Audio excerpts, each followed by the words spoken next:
como lo establece el primer supuesto de la fracción E del artículo 72 constitucional, la discusión de este asunto versará únicamente sobre lo desechado por la colegisladora, sin poder alterarse en manera alguna los artículos aprobados por ambas cámaras.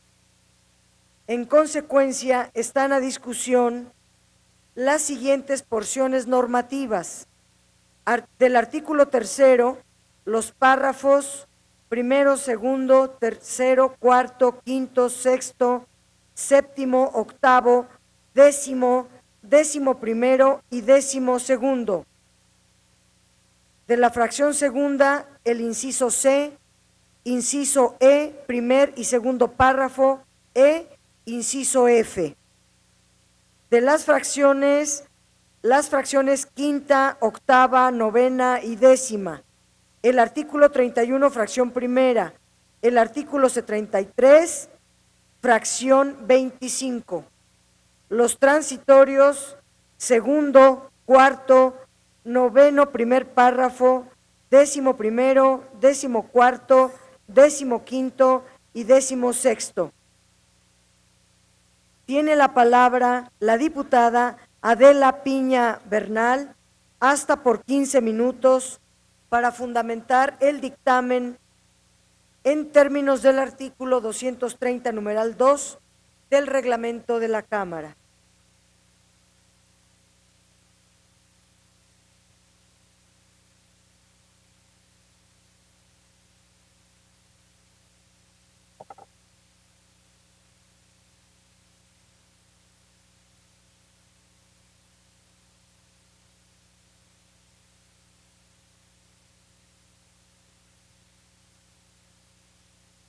Con su venia, diputada presidenta. Adelante.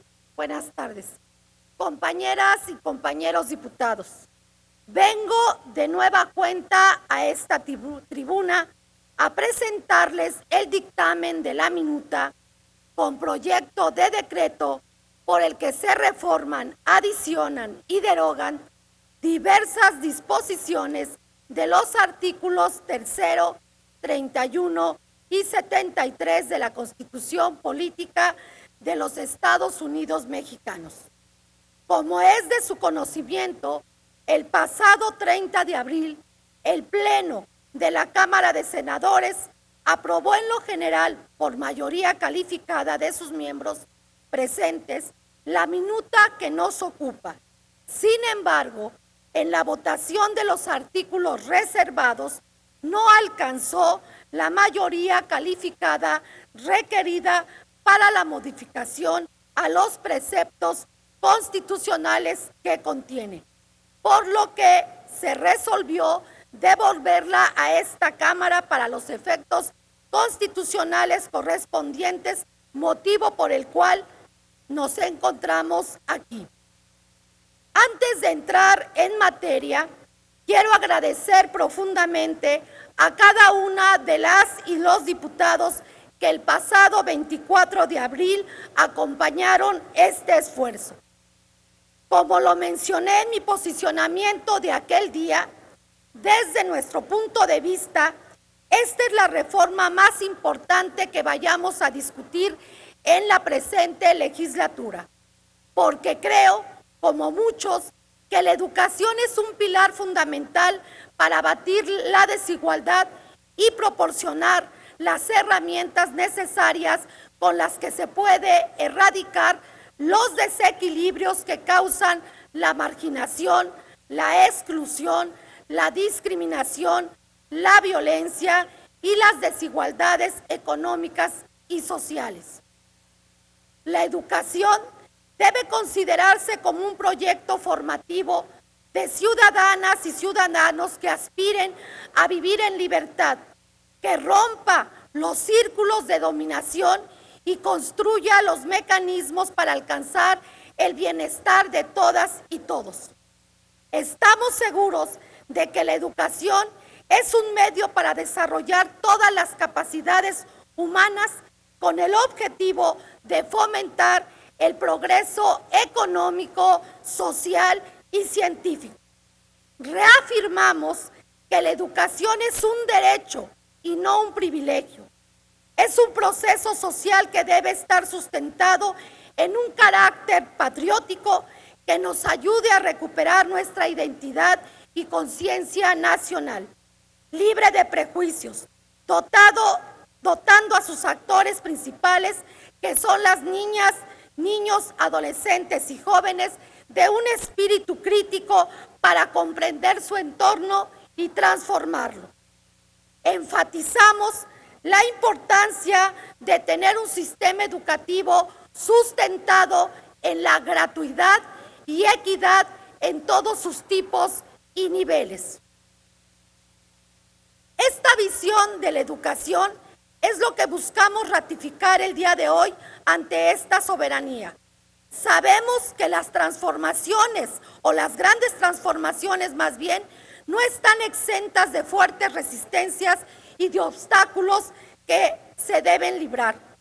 Nos encontramos ante la disyuntiva de quedarnos con la reforma vigente del 2013 o transitar hacia una reforma verdaderamente progresista, producto de un proceso democrático de construcción colectiva y con conceptos, ideas y significados que buscan dar respuesta a las más sentidas necesidades de la niñez, la juventud y del magisterio nacional. Una vez revisadas las apreciaciones hechas por la colegisladora, concluimos que ésta no alcanzó a apreciar correctamente lo valioso del contenido del dictamen que aquí aprobamos. Sin embargo, en un ánimo de seguir construyendo consensos y reiterando la disposición de esta Cámara de escuchar a todas las voces, las Comisiones Unidas de Educación y Puntos Constitucionales estimamos oportuno considerar algunas de las propuestas planteadas por las senadoras y los senadores en razón de lo siguiente. En el párrafo 10º se establece que los materiales, infraestructura y entorno de los planteles educativos serán idóneos para contribuir a los fines de la educación. En el párrafo 11º, a pesar de ya estar contempladas las ciencias y las humanidades, se enfatiza la importancia de las matemáticas y la lectoescritura en planes y programas de estudio. Además, se mejora la redacción de este párrafo al referir correctamente la educación sexual y reproductiva. En el 11º transitorio se agrega la obligación para que el Ejecutivo Federal, en un plazo no mayor de 180 días contados a partir de la entrada en vigor de las disposiciones que buscamos aprobar, defina una estrategia nacional de mejora de las escuelas normales para su fortalecimiento. En el 14º transitorio se amplía un párrafo para precisar que en esta Cámara aprobará en el presupuesto de egresos de la Federación los recursos necesarios para dar cumplimiento a lo dispuesto en la fracción quinta del artículo 3º respecto a la ciencia, tecnología y la innovación.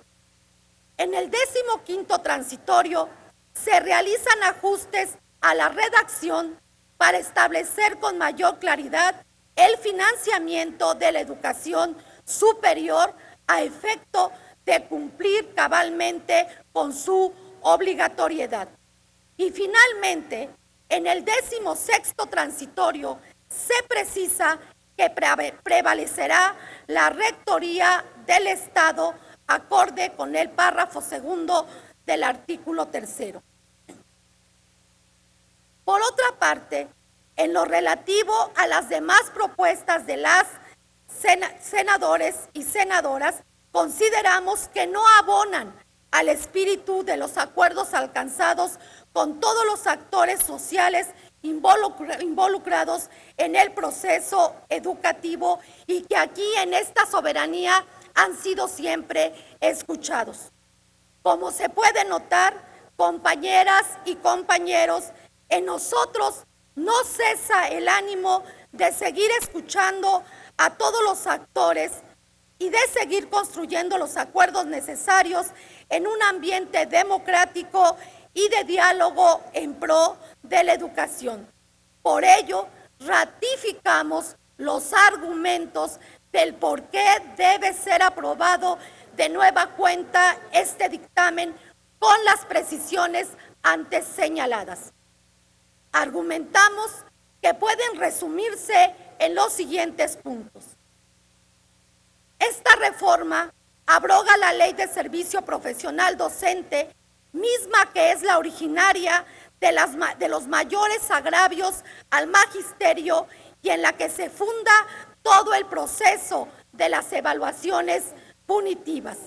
A su vez, abroga la ley del Instituto Nacional para la Evaluación de la Educación, institución que se encargó de perseguir a los maestros y la cual renunció a su autonomía constitucional para obedecer a intereses contrarios a la educación. Establece a la educación como un derecho y no como un privilegio de unos cuantos, pues obliga al Estado a garantizar la educación en todos sus tipos y niveles, desde educación inicial hasta la superior. Ratifica la rectoría de la educación en el Estado. Esto significa que se debe garantizar el derecho a la educación sin la influencia de organismos externos a ella, nacionales o internacionales.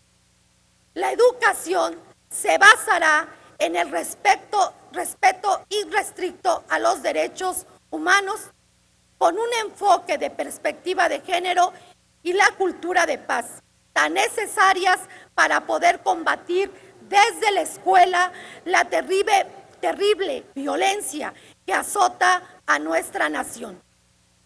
El Estado priorizará el interés superior de la niñez en el acceso, participación y permanencia en los servicios educativos, sin que esto signifique menospreciar los derechos laborales del magisterio. Por el contrario, esta reforma distingue a las y los maestros como agentes fundamentales del proceso educativo y reconoce su contribución al cambio social. Nunca más una campaña de acoso y de denostación al magisterio. A las y los maestros se les reconoce el derecho a acceder a un sistema de formación, capacitación y actualización realimentado por evaluaciones diagnósticas, formativas e integrales. El ingreso, la promoción y el reconocimiento estarán asociados con los conocimientos, aptitudes y experiencia. Nunca más exámenes estandarizados. Se fortalecerá a las normales para que sean el centro de la política de formación de profesores para la educación básica. Se acabaron los tiempos de abandono y de desprecio a estas instituciones. Se fortalecerá la educación indígena, plurilingüe e intercultural, y se establecerán medidas alimentarias en las escuelas de rezago social. Además, la educación buscará el desarrollo de la ciencia, la tecnología y la innovación, así como el cuidado de la naturaleza. Hay muchas cosas que pudiéramos decir del dictamen que aprobamos aquel día. Compañeras y compañeros, concluyo mi participación expresándoles que esta reforma fue una promesa de campaña del presidente, el licenciado Andrés Manuel López Obrador, con el que compartimos la vocación democrática que nos llevó a construir esta propuesta de manera colaborativa y plural. Todas y cada una de las voces han sido escuchadas y lo seguirán siendo, y todas las expresiones políticas pueden verse reflejadas en este dictamen. Por ello, los votos a favor no van a ser para nosotros o para el presidente, serán para los miles de niñas y niños que en su primera infancia no han podido acceder a la educación inicial, para los miles de jóvenes sin acceso a la educación superior, para los más de 4 millones de personas en el país que no saben leer ni escribir, para todas aquellas personas que han sido excluidas del sistema educativo nacional por ser pobres, por ser mujeres, por ser indígenas o por tener alguna discapacidad, entre otras más. Pero también para los cientos de maestras y maestros que fueron estigmatizados y perseguidos injustamente por el simple hecho de defender sus derechos y a la educación pública. Estamos en un momento crucial y cada uno emitiremos nuestro voto de manera consciente, asumiendo nuestra responsabilidad con la historia. Muchas gracias. Gracias a usted, Presidenta.